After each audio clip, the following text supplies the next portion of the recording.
Se vocês acreditavam que estas coisas estavam vindo, por que não nos contaram? Nós não sabíamos sobre estas coisas! Por que nos deixaram na ignorância?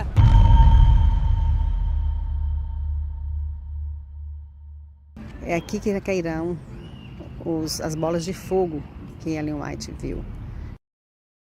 Foi-me apresentada uma cena. Era a noite antes do sábado. Foi quando essa cena se apresentou.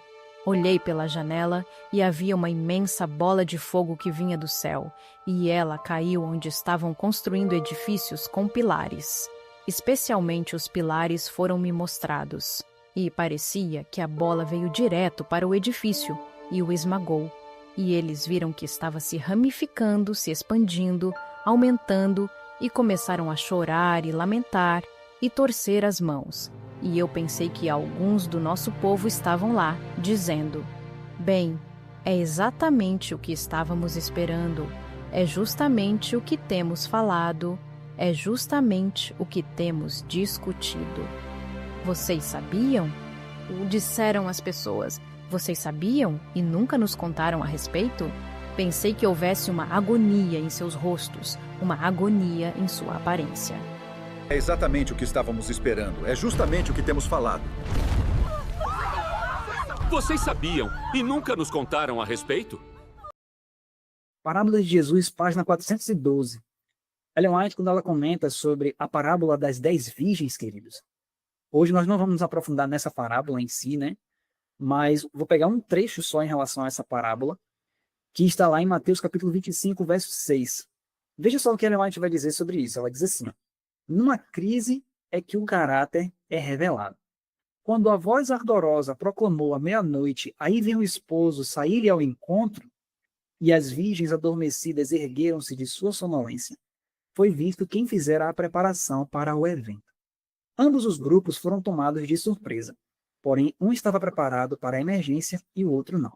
Vamos só lembrar aqui um pouquinho, para quem não se lembra dessa profecia de Jesus, né? Dessa parábola, na verdade, de Jesus. Jesus ele disse que o reino dos céus seria como 10 virgens. E Jesus disse que essas 10 virgens, nos últimos dias, né, as virgens representam a igreja, né? E essas 10 virgens, 5 delas eram prudentes e 5 eram nécias. Então Jesus disse que essas virgens dormiriam, mas que em algum momento haveria um grito, um clamor, uma proclamação, que diria assim: aí vem o esposo sair ao encontro. Correto? Então, quando elas despertam, a Bíblia vai dizer que essas virgens, algumas delas tinham azeite em reserva e outras não. Agora, como é que a gente entende isso, né? Nós não vamos fazer um estudo específico hoje sobre essa parábola. Nós podemos fazer isso em outro momento. Mas essa parábola, ela tem uma dupla aplicação. O Espírito de Profecia mostra que essa parábola, ela teve um cumprimento em 1844 e vai ter outro cumprimento no fechamento da Porta da Graça. Então, é sobre esse segundo cumprimento, que é o fechamento da Porta da Graça, ou seja, quando Jesus vai deixar de interceder pela humanidade, que nós vamos falar hoje. Então, é sobre esse momento aqui que o Espírito de Profecia está falando, está dizendo, né, que quando a voz veio e diz: olha, aí vem o esposo, aí então as virgens foram despertas. Agora, algumas pessoas, elas colocam esse grito, né, algo que desperta a igreja, as virgens. Alguns colocam como sendo o decreto dominical, outros colocam como sendo o alto clamor, né, a mensagem da justiça pela fé.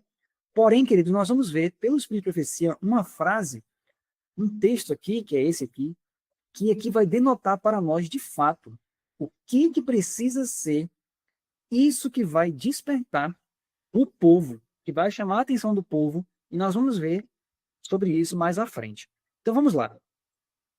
Nós vimos aqui que uma parte delas estava preparada e a outra não. Agora, nessa parte em amarelo, queridos, o Espírito de Profecia diz assim: ó, assim, agora, uma calamidade repentina e imprevista, alguma coisa que põe a pessoa face a face com a morte, mostrará se há fé real nas promessas de Deus.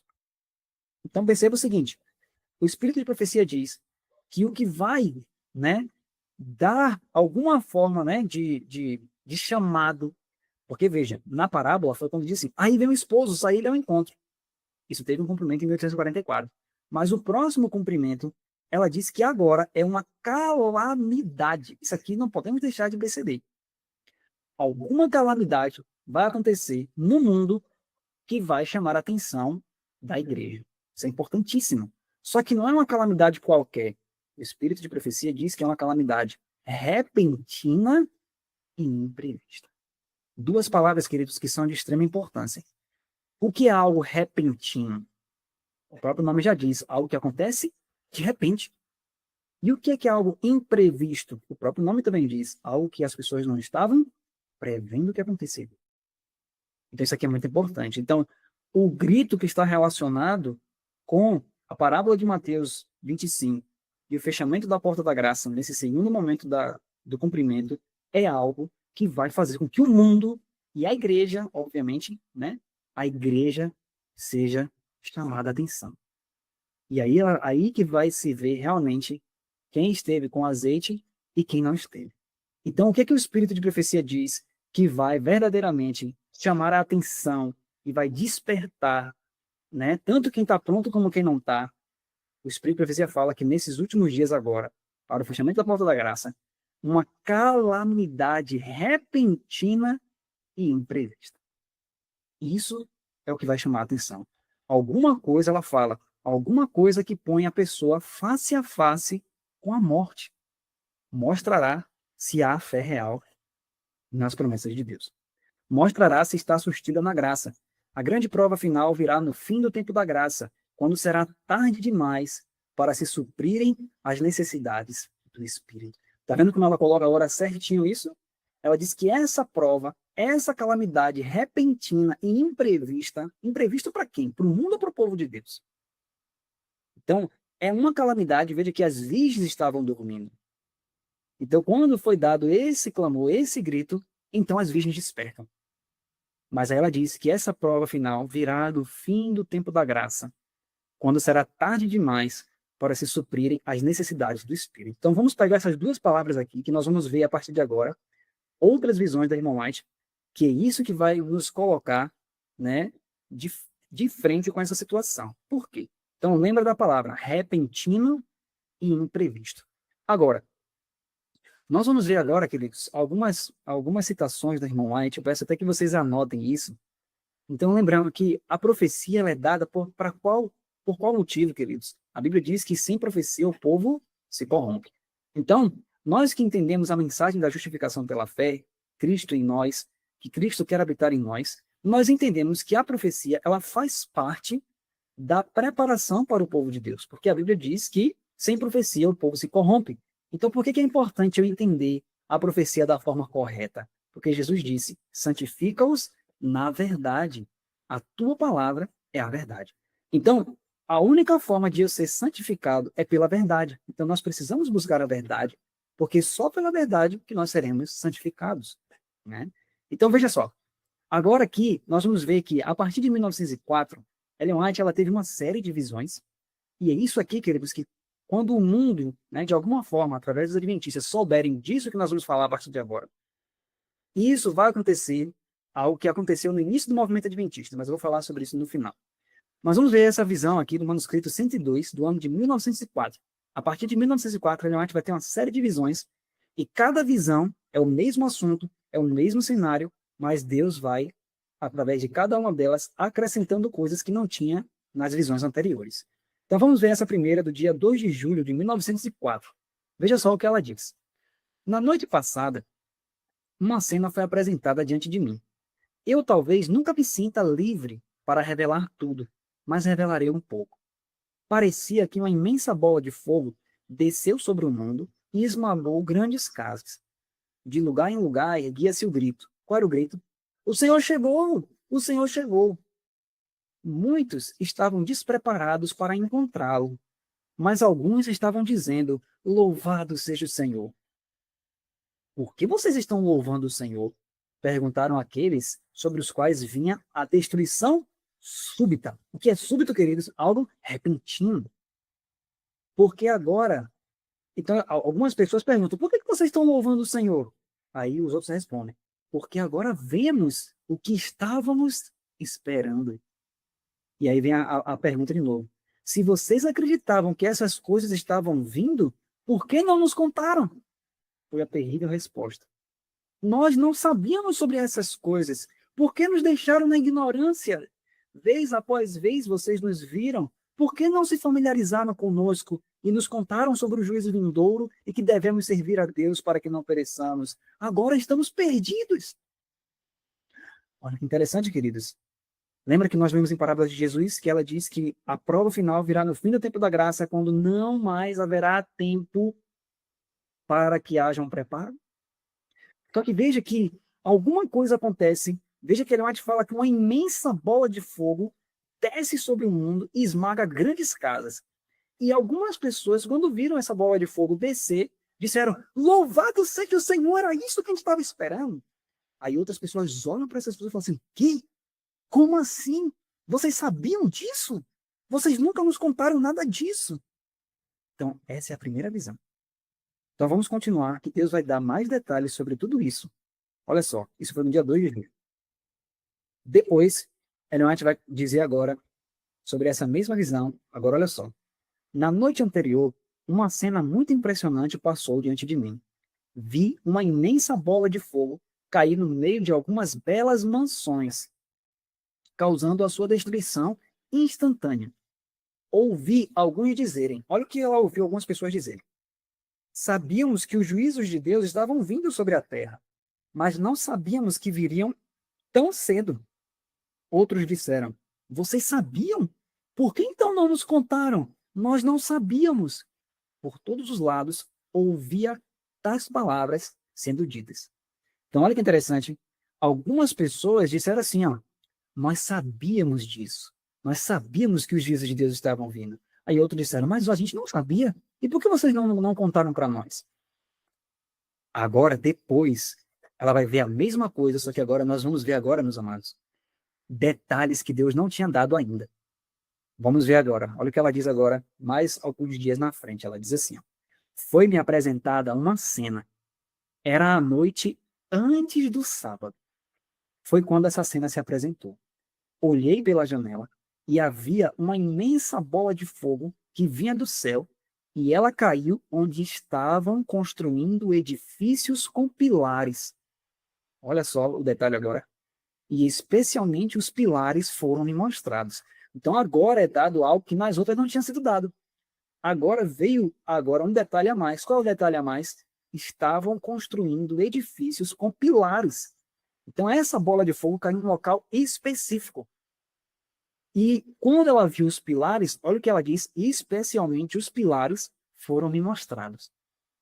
Então, Jesus, quando deu a visão para a irmã White, ela viu as construções, ela viu o lugar, nós vamos ver agora, a gente precisa saber agora onde é isso. Veja só, ela continua dizendo, e parecia que a bola veio direto para o edifício e o esmagou. Olha que interessante. Primeiro ela começa no plural. Estavam construindo edifícios com pilares. Então veja que é mais de um edifício. Mas quando ela vê a bola caindo, ela diz assim, ó, parecia que a bola veio direto para o edifício e o esmagou. Então isso aqui está no singular. E eles viram que estava se ramificando, se expandindo, aumentando, e começaram a chorar e lamentar e torcer as mãos. E eu pensei, agora olha só, e eu pensei que alguns do nosso povo estavam lá dizendo, bem, é exatamente o que estávamos esperando. É justamente o que temos falado. É justamente o que temos discutido. Então veja, queridos, que Ellen White viu adventistas quando isso aconteceu e eles disseram, é isso aí, rapaz, é isso.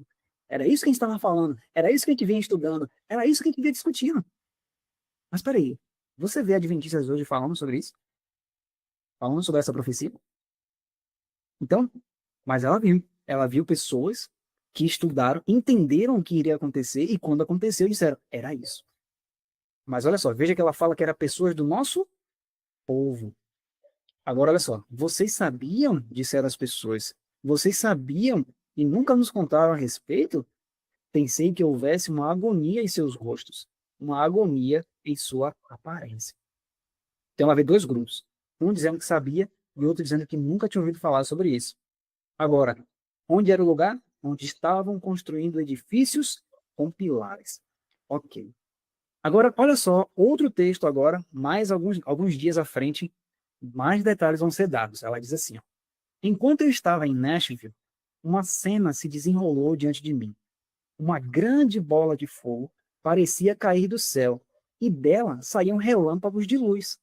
Quando esses relâmpagos de luz atingiam um edifício, o edifício queimava como palha. Olha só, então ela está em Nashville, e ela vê um edifício. Igual, lembra que a gente viu lá no singular, naquele outro texto? Agora ela diz assim, ó, esses relâmpagos atingiam um edifício. O edifício queimava como palha. Então ouvi alguém dizer, eu sabia que isso estava vindo. Estes são os juízos de Deus que eu sabia que estavam vindo. Você sabia, disse outro. Você era meu vizinho. Por que você não me disse que essas coisas estavam vindo? Por que você não avisou os outros? Vocês percebem, queridos, que é algo tão importante, tão solene, que as pessoas que não sabiam, elas vão perguntar, por que você não falou? Talvez hoje muitos de nós, tenhamos medo de falar do que a gente crê. Ah, não vou falar não, porque fulano vai me rejeitar. Ah, não vou falar não, porque eu vou ser perseguido. Ah, não vou falar não, porque vão... Queridos, hoje pode até ser que uma pessoa não acredite no que a gente prega. Pode até ser que uma pessoa zombe de nós, fale mal de nós. Mas quando a profecia se cumprir, queridos, não tem escapatória. Quando a profecia se cumprir, aquela mesma pessoa que estava desdenhando da profecia, que estava desdenhando do acontecimento, essa mesma pessoa vai dizer, por que você não me falou? Aí você vai dizer o que para ela? Ah, porque eu pensei que você ia me perseguir? Não.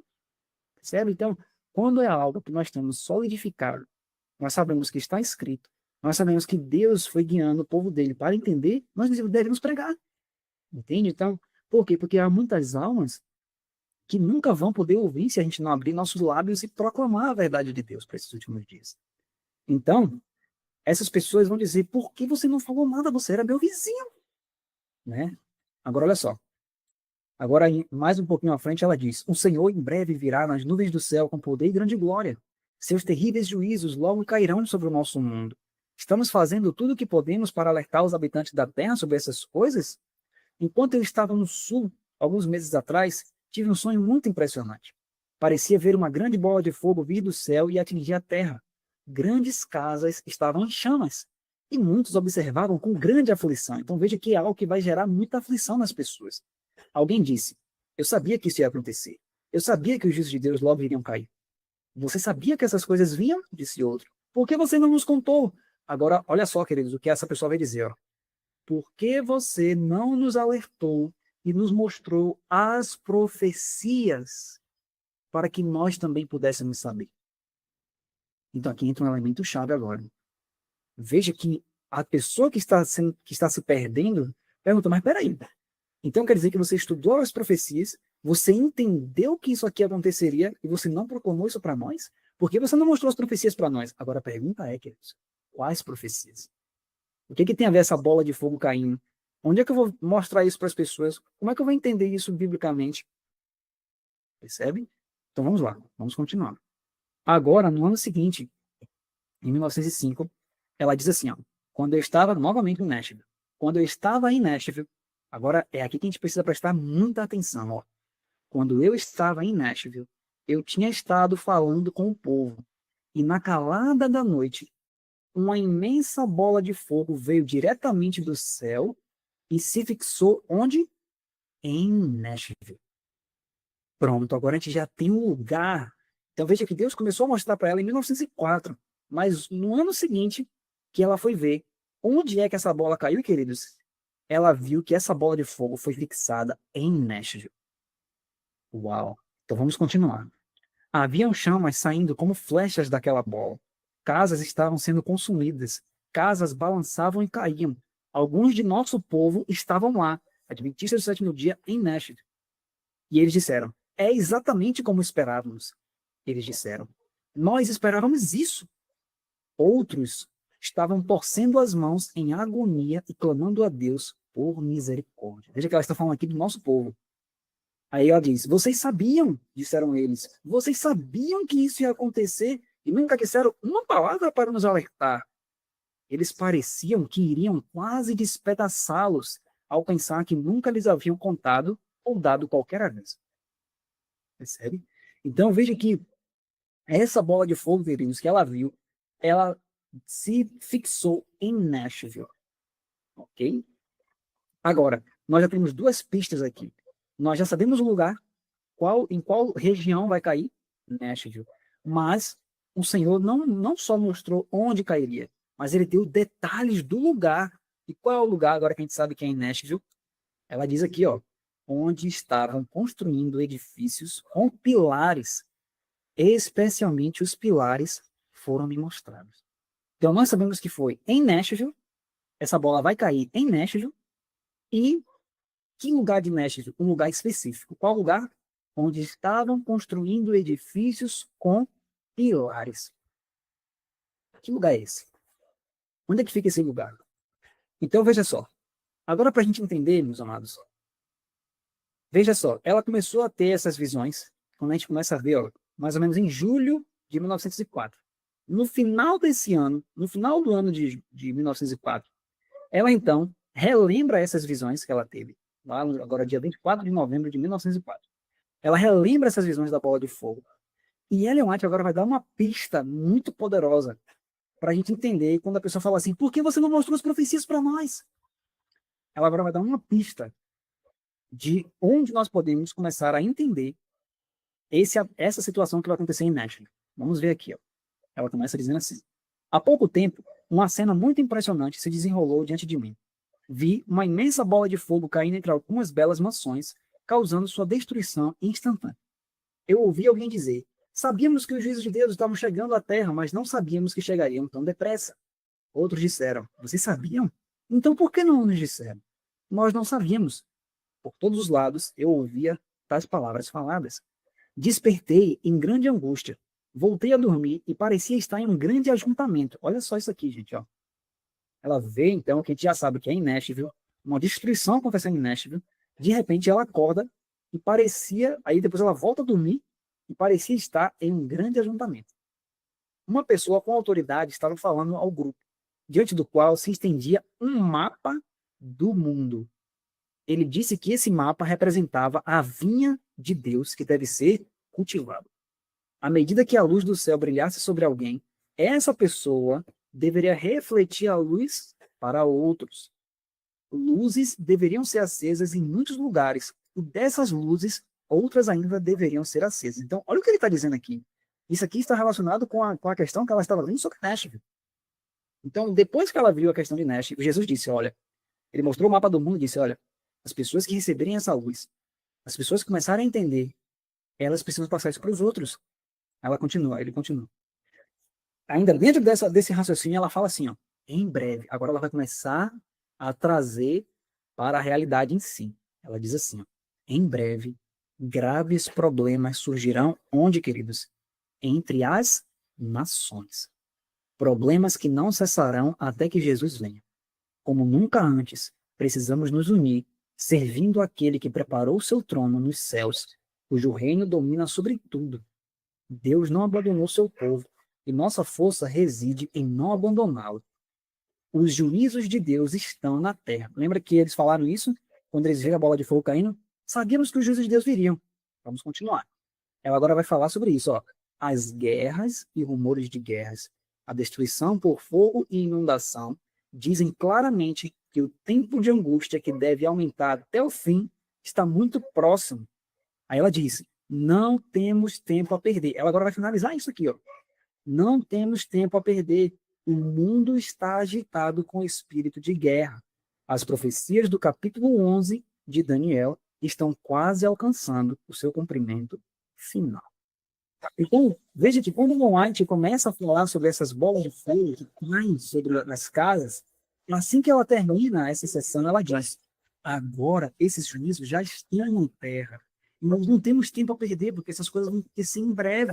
As profecias do capítulo 11 de Daniel já quase alcançaram o seu cumprimento final. Então, quando ela traz a visão das bolas de fogo, depois de refletir durante algum tempo sobre essa visão, ela agora diz, não temos mais tempo a perder, porque quais são as profecias que aquelas pessoas pediram? Vocês não sabem, vocês não nos disseram, vocês não explicaram para a gente isso nas profecias. Ela diz, as profecias do capítulo 11 de Daniel estão quase alcançando o seu cumprimento final. Mas nós vamos parar para pensar, né? O que teria a ver, como é que nós podemos entender? Nós temos duas formas de analisar essa situação das bolas de fogo. A primeira forma seria o quê? Nós pensarmos em um meteoro direto. Ou seja, nós podemos olhar para essa profecia e imaginar uma grande bola de fogo, um meteoro caindo do céu e indo diretamente para Nashville. Só que ela agora vai dizer que as profecias do capítulo 11 de Daniel já encontraram seu quase o cumprimento final. Agora, o que teria a ver as profecias de Daniel 11 com essas bolas de fogo? É isso que nós vamos ver agora, para a gente ver essa segunda forma de compreendermos o que nos próximos dias, né, muito em breve, vai estar acontecendo lá em Nashville. Vamos lá. Foi-me instruído, isso aqui é importante agora, o texto da Bíblia que a gente vai, eu não vou ler ele agora, mas anotem esse texto, depois leiam vocês direitinho em casa, aí onde vocês estão, que nós vamos ver aqui esse texto que ela vai dizer, ó. Foi-me instruído que a destruição havia avançado sobre as cidades. A palavra do Senhor se cumprirá. Isaías 29, 19 a 24 foi repetido. Então, olha, esse é um texto que nós precisamos ler na nossa Bíblia. Isaías 29, 19 a 24 foi repetido. Não ousei me mover sem saber onde estava. Clamei ao Senhor. O que isso significa? Essas representações de destruição se repetiam. Onde estou? Disse o Senhor. Em cenas que representei o que será, mas avise meu povo para deixar de colocar sua confiança em homens que não são obedientes aos meus avisos e que desprezam minha repreensão, pois o dia do Senhor está sobre o mundo, quando a evidência se tornará certa. Aqui é Jesus falando, queridos. Aqueles que seguiram as vozes que queriam inverter as coisas serão eles mesmos virados onde não podem ver, mas serão como homens cegos. Essas palavras me foram dadas a partir de Isaías, capítulo 30, versos 8 a 15. Olha o que Jesus disse para ela. Olha, tudo isso que eu te mostrei, Ellen White, vai acontecer. A evidência vai ser clara. Mas diga ao meu povo para eles pararem de estar dando ouvido a homens que estão desprezando a minha repreensão, que estão desprezando os meus sinais de alerta. Será que não existe isso hoje? Com toda certeza. Homens que desprezam o espírito de profecia, homens que desprezam a luz que Deus deu no passado através dos homens levantados por Deus. E o espírito de profecia diz, olha, Deus já deu a luz através desses homens sobre Daniel e Apocalipse. Né? Então Jesus disse, mas olha, isso vai acontecer. Mas diga ao meu povo para eles não se fiarem em homens. Agora vamos lá. Olha só agora, querido, nós temos agora uma coisa muito importante. Agora, 2 anos depois que ela já tinha tido a primeira visão, em 1906, olha o que ela vai dizer. Na última sexta-feira de manhã, pouco antes de eu acordar, foi-me apresentada uma cena muito impressionante. Parecia que eu despertava do sono, mas eu não estava em minha casa. Das janelas eu podia presenciar uma terrível conflagração. Ah, pega essa palavra aí, ó. No dia que ela estava vendo, uma terrível conflagração. Vamos ver o que significa essa palavra. Grandes bolas de fogo caíam sobre as casas, e dessas bolas saíam flechas de fogo voando em todas as direções. Aqui já é um ponto importantíssimo, porque antes de ela falar das grandes bolas de fogo que caíam, ela disse que ela estava presenciando o que, querido, na Terra? Uma terrível conflagração. E ela continua dizendo aqui agora em amarelo, ó, era impossível conter os incêndios que haviam sido iniciados, e muitos lugares estavam sendo destruídos. O terror das pessoas era indescritível. Depois de algum tempo, acordei e me encontrei em casa. Então, o que ela está vendo na Terra, antes de ela falar agora novamente sobre as grandes bolas de fogo que ela viu descendo, uma terrível conflagração. Qual é o significado de conflagração? Eu tirei um recorte aqui para a gente ver. Olha só. Conflagração. Primeiro, incêndio que se alastra, que se espalha por uma grande área. Por extensão, guerra, conflito internacional. Por exemplo, conflagração europeia. Vocês lembram, queridos, que ela tinha dito lá atrás, quando ela começou a falar das grandes bolas de fogo, lá na Review and Herald, ela falou assim, ó, em breve começará uma perturbação entre as nações. Ou seja, essa perturbação é também chamada de conflagração. O que é a conflagração? É guerra, conflito entre países, conflito internacional. Entende? Ou seja, aqui agora tem outro sentido também figurado que é revolução ou intensa perturbação social e política num país, região, território. E ele dá um exemplo de uma frase, ó: o descontentamento do povo pode levar o país à conflagração. E outro sentido é intensificação de um sentimento, exaltação ou explosão. Então, por isso que essa palavra conflagração, quando você olha para o que ela disse, que haverá uma perturbação entre as nações, e aí então ela disse que vê uma conflagração, essa conflagração que ela está falando é o quê? Ela vê justamente um conflito acontecendo. Está acontecendo um conflito na Terra, uma perturbação entre as nações.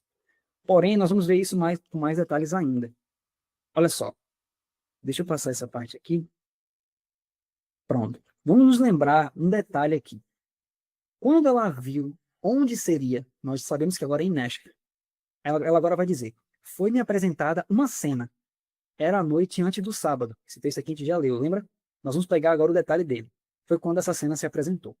Olhei pela janela e havia uma imensa bola de fogo que vinha do céu, e ela caiu onde estavam construindo edifícios com pilares. Especialmente os pilares foram me mostrados. Que lugar é esse, então, em Nashville, que estavam construindo edifícios com pilares? Então, é aqui que nós vamos ver. Esse aqui é um ticket da exposição centenária do Tennessee.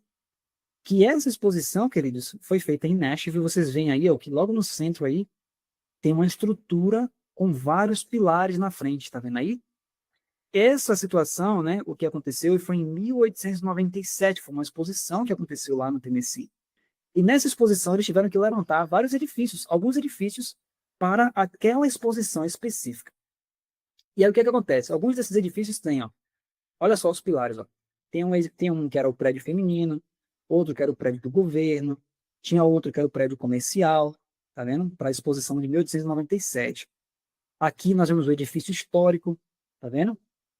E a mais célebre, né, a que mais chamou a atenção, que é inclusive a que permanece até hoje, esse ano que nós estamos falando aqui, 2025, é o Partenon. O Partenon estava ali também na exposição de 1897 em Nashville, ok? Então, quando a Ellen White fala assim, ó, a bola de fogo caiu no lugar onde estavam construindo edifícios, esse lugar onde estavam construindo edifícios é aqui, nesse local. Esses edifícios, queridos, vejam que eles são edifícios com pilares, mas o mais notável dentre eles é esse que permanece até hoje, que é o Partenon. Aqui está toda a área onde foram construídas os prédios da feira. Olha, o único que ficou, que fez mais sucesso, que durou alguns anos, né, mas foi danificado com o tempo, foi o Partenon. Ó. Aí eles construíram outro, né? Olha, é uma área muito bonita, é um parque muito bonito. Aqui nós temos uma vista mais ao longe, dá para vocês verem o tamanho dele. São 17 pilares, de frente, de lado e 8 de frente. É uma obra monumental, é algo assim muito bem feito, muito bonito, para enaltecimento de uma deusa pagã. Temos que lembrar desse detalhe. Deus não foi glorificado neste templo, porque aqui é chamado de Atena do Sul. Porque não tem somente o Partenon, tem outras também, outras construções aqui também que são réplicas da Grécia, tá? da Grécia Antiga. E é aqui que cairão as bolas de fogo que Ellen White viu. Veja que Ellen White, apesar de dizer assim, olha, eles estavam construindo edifícios no plural, depois ela disse que a bola viria justamente no Partenon. Agora nós vamos perceber o seguinte. Quando ela falou dessas bolas de fogo na Review and Herald, ela fala então da conflagração das nações e que as profecias de Daniel 11 estavam em seu cumprimento final. Então nós temos duas formas de enxergarmos essa profecia. A primeira forma, um meteoro direto caindo sobre alguma dessas estruturas, né, ali que estava em Nashville, ou se nós entendermos que a irmã White, então, ao terminar de falar sobre essa profecia das grandes bolas de fogo, ela fala que as profecias de Daniel 11 estavam em seu completo cumprimento, então nós temos que ver alguma relação que exista entre o capítulo 11 de Daniel e essa situação que vai acontecer em Nashville. Para a gente entender isso, queridos, nós vamos ver aqui o que é o Partenon. Quando nós olhamos para a história do Partenon, o que é o Partenon? Era um templo que era dedicado à deusa grega Atena. Então, ele existiu, né? Por volta, ele foi construído no século V ali, antes de Cristo. E aí, o que acontece? Isso na Grécia Antiga, né? Então, esse local era um local de adoração, era um templo dedicado à deusa grega Atena. E o que eles fizeram em Nashville? Eles fizeram uma réplica do tamanho real do Partenon original. Certo? Então, o Partenon que existe hoje, lá em Nashville, que está lá até hoje, esse Partenon, quer dizer, ele é uma réplica do Partenon lá da Grécia Antiga, que era o templo da deusa Atena, né? Da deusa grega Atena. Esse é o Partenon, é uma réplica de um templo grego com o mesmo nome, Partenon, que significa apartamento da Virgem, que foi construído para abrigar uma estátua de 13 metros da deusa Atena. Partenon significa apartamento da Virgem, porque eles diziam que ela era virgem. Na sua mão tem a estátua da deusa Nice, que significa vitória. E ela tem um escudo e tem uma serpente nela. Aqui nesse lugar, nesse prédio, quando Ellen White estava em Nashville, ela teve visão de bolas de fogo caindo do céu sobre essa estrutura aqui, ó. E ela será destruída. Ela fala na visão que a atenção dela foi virada para os pilares. Os pilares, ela fala. Aqui vocês podem ver, a lateral dela são composta de 17 pilares. São muitos, muitos, muitos. Olha, gastos muitos milhões de dólares para construir esta estrutura, uma réplica de um templo pagão. E Nashville é uma cidade cristã. Mais interessante que não é somente, ela é considerada a Atena do Sul, porque ela tem vários buildings, vários prédios que são inspirados na arquitetura grega. E inclusive a igreja presbiteriana do centro, do downtown, ela tem os pilares na frente também, mas são poucos, né? E ela tem por dentro dela, foi inspirada no Egito, uma igreja cristã, né? Com inspiração na arquitetura egípcia. Olha só.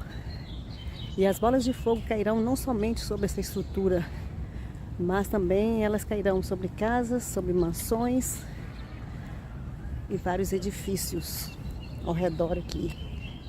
Ali nós vemos a cabeça dela, né? Já vamos entrar ali para vermos ela por dentro, a estátua inteira de Atena. E lá dentro, ó, aí está uma estrutura gigantesca, tá vendo? Nós vemos aí a imagem da deusa, né? Da deusa Atena que fica lá. É uma imagem muito gigantesca. Olha para vocês verem aqui internamente os pilares internos também, ó.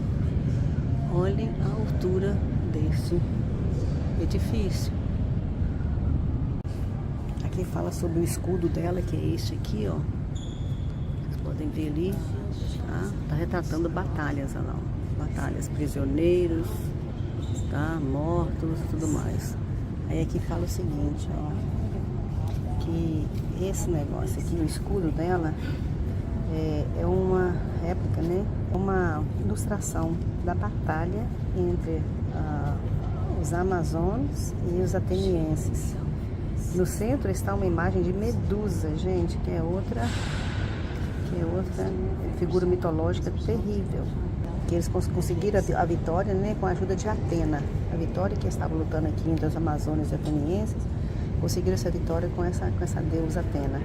E fala, como oferta de gratidão pela assistência dela, o Perseus deu a cabeça de Gorgons para essa deusa aqui.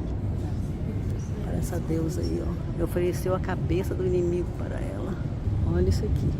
Isso aqui são as réplicas das ruínas, das estátuas que haviam no original, tá? Ali em cima tá Estão também a réplica da parte de cima, da entrada do Partenon. Olha o tanto de pilares que tem aqui dentro do templo dela. Olha a altura disso. Olha a quantidade de pilares. Por fora e por dentro. Olhem lá. Olhem isso. Olhem isso. Deus é um Deus zeloso. Não terás outros deuses diante de mim. É o que ele diz. E olha para vocês verem o que a América fez.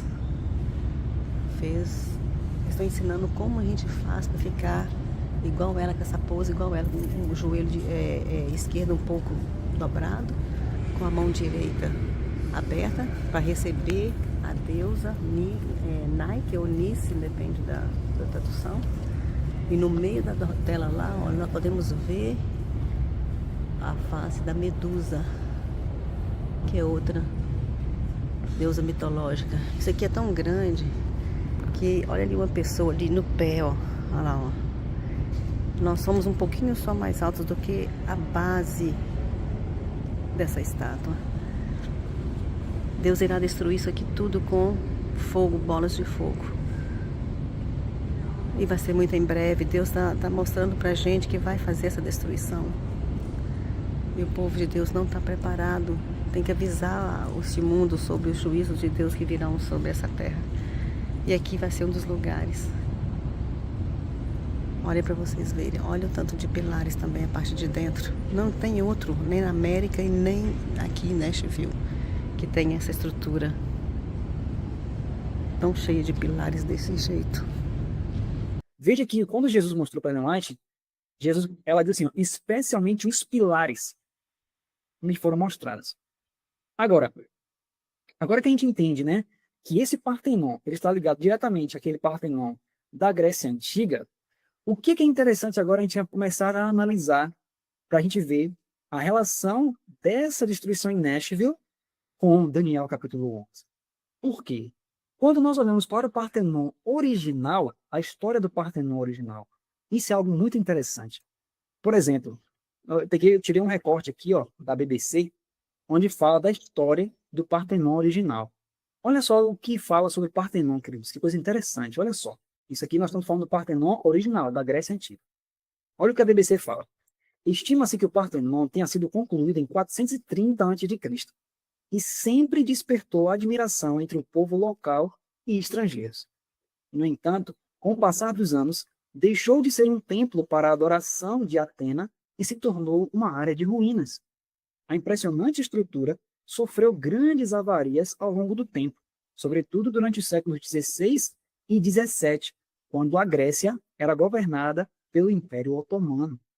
O monumento foi atingido pela Guerra Otomano-Veneziana, no final do século XVII, quando recebeu o que, queridos? Um tiro de canhão. Ou seja, vocês sabem que o canhão, quando ele atira, ele vem uma bola, né? Aquela bola de canhão.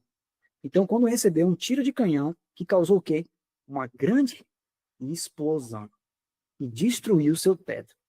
Depois, ao longo do século XVIII, grande parte das peças restantes foram gradualmente destruídas ou saqueadas. Outra fonte também diz assim, ó, embora o edifício tenha sofrido uma série de mudanças, ele permaneceu, olha só, praticamente intacto até o século XVII.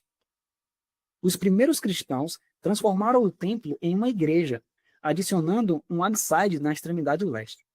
Foi provavelmente nessa época que as esculturas representando o nascimento de Atena foram retiradas do centro do frontão leste e muitas das métopas foram desfiguradas. Agora, olha só. O Partenon serviu como uma igreja até a conquista de Atenas pelos turcos otomanos no século XV, quando ele se tornou uma mesquita. Em 1687, durante o cerco veneziano da Acrópole, os turcos defensores usaram o Partenon como um armazém de pólvora, que foi incendiado pelo bombardeio veneziano. A detonação explodiu o coração do edifício, destruindo o telhado e parte das paredes e da colunata. Então, olha que interessante, quando você olha para a história do Partenon original, o que aconteceu com o Partenon original? Ele permaneceu praticamente intacto durante muitos anos. Mas então nós sabemos o que aconteceu. Em 1453, os turcos tomaram Constantinopla, e aí os pioneiros adventistas, o que eles diziam? Qual é a interpretação de Daniel 11 dos adventistas na época de Ellen White?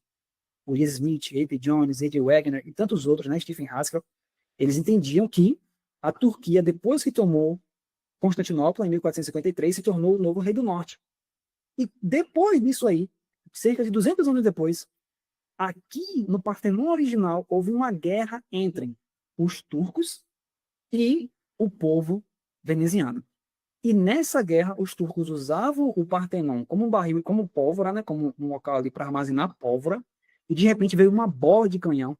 E quando essa bola atingiu o Partenon, ele explodiu. E ali gerou avarias terríveis no Partenon. E sobrou, né, como a gente viu ali, sobrou ali ainda alguns restantes que depois foram caindo ao longo do tempo. Então, o que a gente vê com isso? Que a história do Partenon original envolve diretamente os turcos otomanos. Então, ele foi destruído por causa de uma guerra envolvendo o quê? Turquia e Europa. Percebem? Então, o Partenon original, ele só foi destruído por causa de uma guerra envolvendo Turquia e Europa. Quando nós olhamos para a interpretação pioneira da Igreja Adventista sobre Daniel, capítulo 11, o que o Urias Smith, por exemplo, no livro dele, Daniel e Apocalipse, ele diz? Que qual é o sinal antes do fechamento da porta da graça? Ele diz que a Europa se voltará contra os turcos e expulsarão os turcos de Constantinopla, que hoje é Istambul. E então eles vão até Jerusalém, tomarão Jerusalém, e então, né, depois disso, abre-se a porta para a futura guerra do Armagedon. Então, quando nós olhamos para a história do Partenon original, foi uma guerra entre europeus e turcos. Quando nós olhamos para a interpretação dos pioneiros sobre Daniel 11:45, nós vemos que é esperado mais uma vez uma guerra entre Europa e turcos. Certo? Então, se agora em Nashville vai ter uma destruição com fogo, e você sabe que os turcos eles são representados na Bíblia também, Apocalipse 9, e os ataques deles são sempre com fogo. A Bíblia diz que é fogo, enxofre e fumaça, então é Apocalipse capítulo 9. Então, diante disso, quando nós olhamos para essa história do Partenon hoje em Nashville, quando Jesus mostra para Ellen White que vai ter uma destruição nesse Partenon, se é relacionado à conflagração de nações, o que nós vemos quando nós olhamos para a história do Partenon original e as profecias vão se cumprir junto quando acontecer a situação em Nashville, acontecerá uma guerra entre Turquia e Europa, e quando isso acontecer, nós teremos um ataque dos muçulmanos a esse lugar, Nashville. Percebe? Então, quando nós olhamos para a história do Partenon, nós vemos que a destruição que pode acontecer lá dentro de Nashville, que vai causar um despertamento geral, isso será uma destruição desse local hoje, que está lá até hoje em Nashville, por parte dos muçulmanos. Ou seja, quando houver essa movimentação dos europeus contra os turcos, de alguma forma eles vão considerar isso uma guerra religiosa também, e eles vão destruir, vão começar destruindo o Partenon. E dali, veja que ela não vê só o Partenon destruído, ela vê o Partenon destruído e ela vê outras casas e várias pessoas ao redor, as casas sendo destruídas e pessoas clamando. E alguns adventistas vão dizer, nós sabíamos disso, era sobre isso que a gente conversava, era sobre isso que a gente discutia. E muitos vão virar e vão dizer, mas eu nunca ouvi falar sobre isso. Então por que você não mostrou essa profecia para mim? Você nunca me disse nada sobre isso, eu nunca nem ouvi falar sobre essas coisas. Por que isso, queridos? Se você for pensar hoje no âmbito adventista, você vê hoje que a interpretação dos pioneiros é praticamente 100% rejeitada no meio adventista hoje, né? Então você vê que, desde o início, né, os pioneiros adventistas eles entendiam que aconteceria essa situação entre a Europa, entre os turcos, a Rússia e outros países, mas hoje se esqueceu praticamente disso, né? São poucos que ainda creem verdadeiramente na interpretação que os pioneiros tinham sobre o Rei do Norte. É essa invasão muçulmana lá, e dali uma destruição do Partenon. E a partir daí uma guerra geral que vai acontecendo, porque não vai se seguir só no Partenon. Essa conflagração vai ser uma conflagração de nações, que é tudo isso que os pioneiros falam a partir daí, nesse momento final de Daniel 11:45.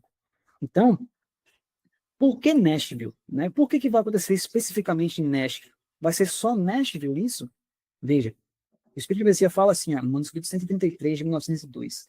Estamos vivendo em meio aos perigos dos últimos dias. A ira de Deus está se preparando para recair sobre todas as cidades. Não todas de uma vez, mas uma após a outra. E se o terrível castigo em uma cidade não causar medo nos habitantes de outras cidades e os levar a buscar arrependimento, a vez deles chegará.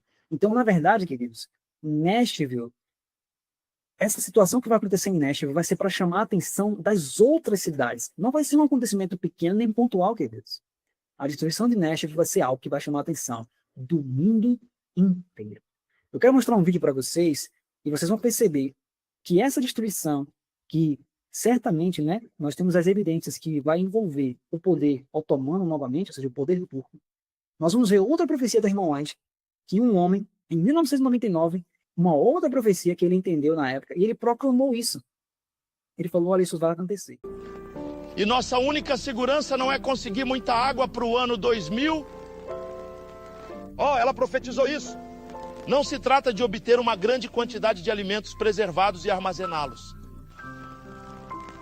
Mas a nossa salvação, meu coração, está realmente meu coração certo e em paz com Deus? Quero dizer, realmente Deus nos deu um presente tão incrível e precioso. O que falaremos a Deus? O que diríamos a Deus se estivéssemos perdidos? Este mundo está doente. As torres gêmeas, irmãos e irmãs, ela viu claramente as torres gêmeas em visão em Nova York e percebeu que algo as derrubou. Ela disse que parecia que um anjo havia tocado com um dedo e elas desmoronaram em pequenas pedras.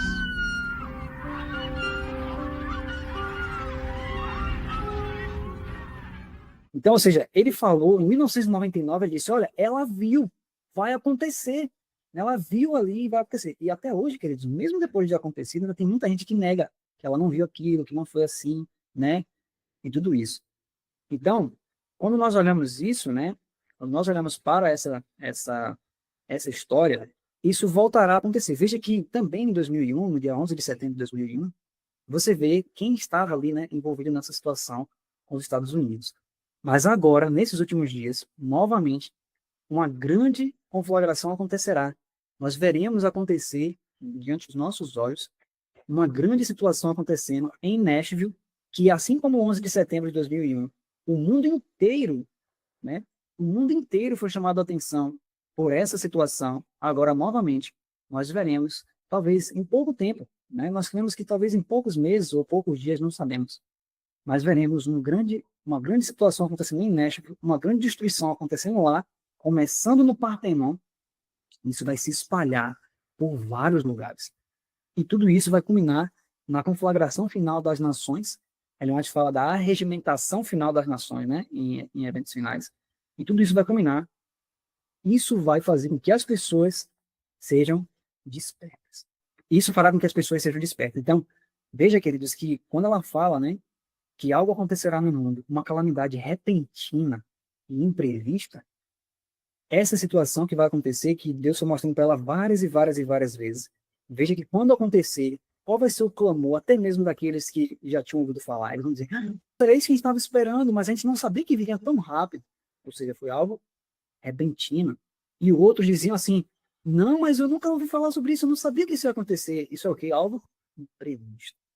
E aí eu quero finalizar aqui com um texto que está em Apocalipse, capítulo 9, que fala, e aí eu vou ler um texto do grande conflito também em relação à Turquia no grande conflito, que é importante a gente entender aqui um detalhe. Por estes três foi morta a terça parte dos homens, isto é, pelo fogo, pela fumaça e pelo enxofre que saem das suas bocas. E aí lá na frente ele fala, e os outros homens, aqui foi no período, né, da quinta trombeta, quando esse poder otomano foi levantado. E os outros homens que não foram mortos por essas pragas não se arrependeram das obras de suas mãos para não adorarem os demônios e os ídolos de ouro e de prata e de bronze e de pedra e de madeira, que nem podem ver, nem ouvir, nem andar. E não se arrependeram de seus homicídios, nem das suas feitiçarias, nem da sua fornicação, nem dos seus furtos. Então, quando Deus apresenta o surgimento do Império Otomano, Deus ele permite que o Império Otomano faça tudo aquilo, né? A Bíblia apresenta eles como gafanhotos, né? Com picada como de escorpião e tudo Mas a Bíblia apresenta esse poder sendo levantado na profecia por qual motivo? Um juízo da parte de Deus, mas ainda com misericórdia, para que os homens se arrependam dos seus pecados. Mas a Bíblia fala que mesmo assim, depois de tudo que aconteceu com eles lá no Império Otomano no passado, os homens que não foram mortos por essas pragas não se arrependeram dos seus homicídios, nem das suas feitiçarias, nem da sua fornicação, nem dos seus furtos. Então Deus permitiu o Império Otomano, naquela época, acontecer tudo isso para que os homens fossem levados ao arrependimento. Nós, como nós olhamos para a história desse poder, né, que é o poder otomano, nós vamos ver que ao longo, né, da história, Deus usou esse poder de várias formas, mas eu quero finalizar falando de uma dessas formas que está relatada no Grande Conflito, e a gente vai ler isso aqui. Nós vamos falar do movimento adventista e como essa profecia sobre Nashville vai, de alguma forma, né, impulsionar essa mensagem do terceiro anjo. Por quê? Vamos ler aqui o livro do Grande Conflito. Aqui, ó. É o capítulo 18 do Grande Conflito, na página 334. Vamos ver aqui, ó. Olha o que ela vai dizer aqui, ó. No ano de 1840, outro notável cumprimento de profecia despertou geral interesse. É o Grande Conflito, capítulo 18. 2 anos antes, Josias Litt, um dos principais pastores que pregavam o segundo advento, publicou uma explicação de Apocalipse 9, predizendo a queda do Império Otomano. Segundo seus cálculos, essa potência deveria ser subvertida no ano de 1840, no mês de agosto. E poucos dias apenas antes de seu cumprimento, escreveu. Então, olha só o que ele escreveu na revista, né? Admitindo que o primeiro período, 150 anos, se cumpriu exatamente antes que Deacose subisse ao trono, isso aqui ele está falando em referência às trombetas, né? Com permissão dos turcos, e que os 391 anos e 15 dias começaram no final do primeiro período, terminará no dia 11 de agosto de 1840. Bom, essa profecia não vai entrar em nada disso aqui, só está lendo. Mas ele previu que o Império Otomano, né, ou seja, o poder turco, cairia em 11 de agosto de 1840. Ou seja, deixaria de ser aquele império colossal que o Império Otomano era naquela época. Quando se pode esperar que seja abatido o poderio otomano em Constantinopla. E nisto, creio eu, verificar-se-á seu caso. Então foi isso que ele escreveu, mas ele foi extremamente zombado, né, naquela época por ter escrito isso. A Ellen White diz assim, ó, no mesmo tempo especificado, a Turquia, por intermédio de seus embaixadores, aceitou a proteção das potências aliadas da Europa, e assim se pôs sob a direção de nações cristãs. O acontecimento cumpriu exatamente a predição. Então, ou seja, Ellen White diz, o que ele realmente entendeu sobre a Turquia, que cairia do Império Otomano em 1840, pelas profecias de Apocalipse, realmente se cumpriram.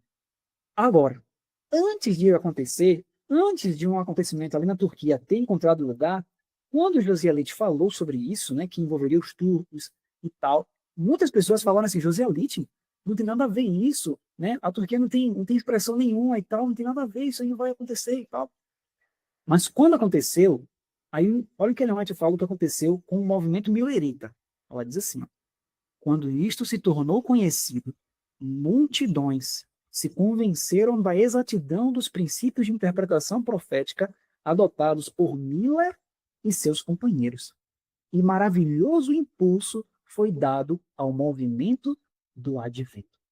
Homens de saber e posição uniram-se a Miller, tanto para pregar como para publicar suas opiniões. E de 1840 a 1844, a obra estendeu-se rapidamente. Então veja aqui, o que Deus fez no início do movimento adventista? Deus utiliza um acontecimento relacionado à Turquia, aparentemente algo que não teria nada a ver com o movimento que estava acontecendo nos Estados Unidos com Guilherme Miller e alguns dos seus companheiros. Mas quando Josias Litt se levanta, compreende a profecia e anuncia o que iria acontecer relacionado a este país, o que acontece? O efeito final se deu aonde? Em relação à Turquia? Não. O efeito se deu no movimento do advento. Então, Guilherme Miller, ele estava pregando a volta de Jesus. A ênfase de Guilherme Miller era as mensagens do primeiro anjo ali, né? Então, ele estava pregando a volta de Jesus, ele estava entendendo a profecia das 2.300 manhãs. Mas o que fez com que a obra mais avançasse, que a gente fala aqui, que de 1840 a 1844, a obra se estendeu tão rapidamente, foi o quê? Quando Josias Litt entendeu e Deus permitiu que uma profecia relacionada a este país fizesse com que a obra da mensagem do advento avançasse muito rápido. E agora, meus irmãos, nós temos nesses últimos dias Segundo esse mesmo princípio de interpretação dos pioneiros, eles compreendiam que nesses últimos dias nós teremos acontecimentos com este mesmo poder, que é o poder do... E quando essas coisas acontecerem, o que se deveria ser feito? Os adventistas deveriam proclamar essas coisas antes. Essa guerra que está acontecendo hoje entre Israel e Irã, essas coisas, Ezequiel 38, essas coisas, o nosso povo hoje deveria ser um povo que entende essas coisas e nós deveríamos levar isso para as pessoas. As pessoas deveriam estar vindo para os adventistas para entenderem quais são os próximos passos da profecia que vai acontecer. Mas, quando nós olhamos para isso, esses acontecimentos, né, Deus permite essas coisas para que avance a obra da mensagem do advento. Mas nós vamos falar, para a gente fechar, isso aqui foi em relação ao movimento do advento. Mas vou mostrar outra forma que Deus utilizou os turcos ali, quando Ellen White retrata no grande conflito. Nós vamos ver aqui outro propósito para o qual Deus permitiu ali que os turcos fossem utilizados na época da Reforma Protestante. Para a gente entender também como Deus foi utilizando esse poder que ele fez com que a mensagem do advento avançasse tão poderosamente, depois que se cumpriu uma profecia com eles. Nós vamos ver também, em relação ao protestantismo, né? Antes de existir a igreja adventista, Deus já se utilizava desse poder também para trazer algo para avançar sua mensagem. Vamos ver aqui, ó. Uma época tenebrosa e ameaçadora havia chegado para a reforma. Apesar do edito de Worms declarando Lutero proscrito e proibindo o ensino ou a crença de suas doutrinas, até ali prevalecera no império a tolerância religiosa. A providência divina, olha o que ela vai dizer agora, ó. A providência divina, isso aqui é importante, ou seja, era o próprio Deus ali. A providência divina repelira as forças que se opunham à verdade. Carlos V estava inclinado a aniquilar a reforma, mas muitas vezes, quando levantara a mão para dar o golpe, fora obrigado a desviá-lo. Ou seja, que é um rei que está querendo acabar com a reforma protestante. Ele quer destruir os protestantes, acabar com o protestantismo. Mas quando ele tentava fazer isso, quando parecia que o protestantismo ia acabar, o que Deus fazia? Vamos ver aqui, ó. Repetidas vezes, a imediata destruição de tudo que ousava opor-se a Roma parecia inevitável. Mas no momento crítico, ou seja, quando estava prestes a acontecer a destruição do protestantismo, o que acontecia? Os exércitos dos turcos apareciam na fronteira oriental. Ou o rei da França, ou mesmo o próprio Papa, cioso da crescente grandeza do imperador, contra ele faziam guerra. Então, veja que Ellen White coloca os turcos como sendo a providência divina para segurar o ataque que era feito à reforma protestante. Ou seja, Deus levantava os turcos, começava alguma situação que envolvia os turcos no Oriente, e isso fazia com que Lutero tivesse mais tempo e uma folga maior para avançar a mensagem naquele período, a mensagem da justificação pela fé. Percebe? Então, os turcos, queridos, eles sempre são apresentados na profecia como sendo os juízos de Deus, ou seja, são como um poder que Deus utiliza para chamar a atenção dos homens e também para ajudar no avanço da sua mensagem.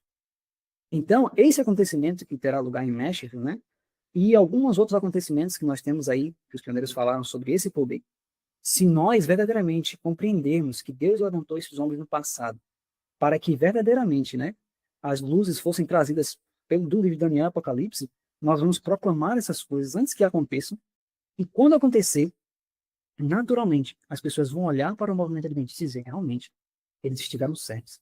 E isso, né, vai gerar ainda mais a abertura para que a mensagem do terceiro ano possa finalizar o seu trabalho no mundo, né? Então, que Deus possa verdadeiramente, né, nos abençoar, entender essas profecias e que, em nome de Jesus, a obra possa finalizar rápido, para que a gente possa entender e proclamar essas coisas antes que aconteçam, porque se nós formos proclamar isso depois que acontecer, nossas palavras não vão ter valor algum, né?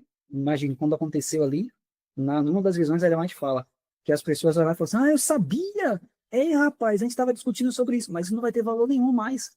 Porque depois que aconteceu, qualquer um pode dizer isso, né? Então, que Deus nos ajude a ter pressa, entendimento e o verdadeiro Espírito de Cristo para que a gente possa levar isso para as pessoas, né? Para que elas saibam que isso vai acontecer e que, em nome de Jesus, Deus possa finalizar a obra da forma como Ele deseja, né? Em nome de Jesus.